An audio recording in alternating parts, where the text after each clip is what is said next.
ছাত্রদের আন্দোলনের মুখে বাতিল করা হয়েছে, সেটিও প্রথম এবং দ্বিতীয় শ্রেণী। তৃতীয় চতুর্থ শ্রেণীর ক্ষেত্রে তো সেটি রয়েছেই। এবং এই দীর্ঘ সময়ে কিন্তু ক্ষমতায় বিএনপি ছিল, আপনারা ছিলেন, সেই সময়েও কি এই বিষয়গুলো সেইভাবে উপলব্ধি করা গেছে? দেখুন, এটা নিয়ে আমি মিশ্র প্রতিক্রিয়ার মানুষ। একটা হচ্ছে 56% কোটা যখন ছিল তখনও 56% লোক কোটায় হতো না, সেখানে 56-এর অনেক কম হতো। আমরা একটা রিসেন্ট 10 বছরের ইয়েতে দেখলাম যে এটা 35-40% কোটায় যায়, হুইচ ইজ স্টিল হাই। বাকিটা মেধার ভিত্তিতে হয়, কিন্তু সেখানে রুবিন ফারহানা যেটি বললেন যে বাকিটা কি মেধার ভিত্তিতে হচ্ছে, আমি সেদিনও একটা টক শোতে বলেছিলাম যে এই একটা তো পিএসসির প্রশ্ন কেলেঙ্কারি ধরা পড়লো, পিএসসির বাইরে যে নিয়োগগুলো আছে সেগুলো 5 লাখ থেকে 25 লাখ টাকার নিচে কোনো নিয়োগ হয় বলে আমরা সমাজের লোক আমরা জানি। মেধার ভিত্তিতে কিন্তু সে চাকরি পাচ্ছে না, টাকার ভিত্তিতে পাচ্ছে। আপনি মেধাবী, আপনার টাকা নিয়ে আপনার চাকরি হওয়ার সম্ভাবনা খুবই কম। মুক্তিযোদ্ধাদেরকে এখানে একটা পক্ষ করে দেওয়া হচ্ছে সম্পূর্ণ অযাচিতভাবে। এটা খুব ওয়াইডার ইন্টারপ্রিটেশনে যাওয়া যেতে পারে, অনেকগুলো ব্যাখ্যা দেওয়া যেতে পারে এবং কোনো ব্যাখ্যাটাই সঠিক হবে না।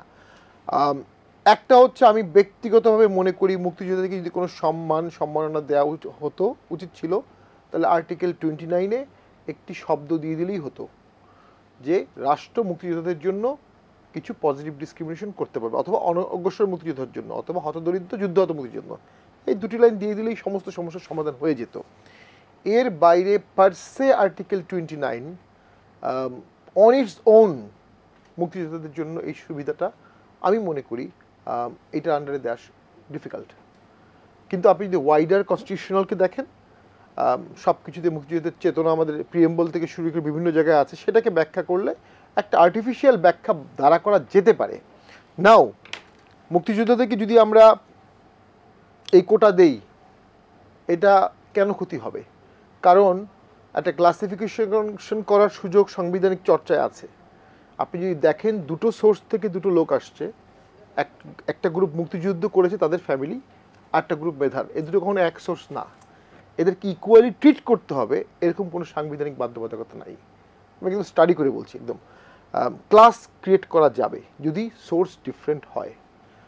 ক্লাসের মধ্যে আবার ক্লাস করা যাবে না, সেটা আবার একটা ইস্যু আছে যে আওয়ামী লীগ মুক্তিযুদ্ধ হলে আপনি দিবেন, অন্য হলে দিবেন না, ওইটা আবার সংবিধানে পারমিসিবল না।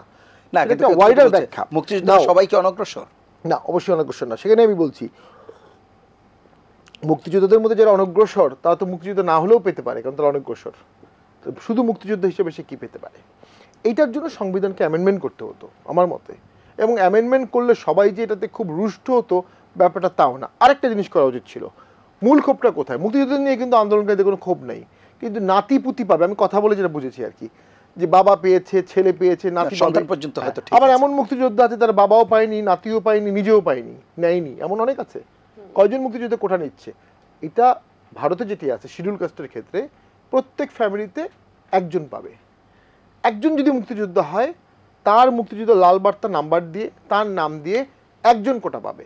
কারণ আপনার ছেলে যখন সরকারি চাকরি পেল, তার ছেলে, সে তার অনগ্রসর থাকলো না, সে সরকারি কর্মচারীর সন্তান, তখন সে মেধাভিত্তিতে আগাতে পারে। এরকম কিছু রিফর্ম সরকারের এখন করা উচিত।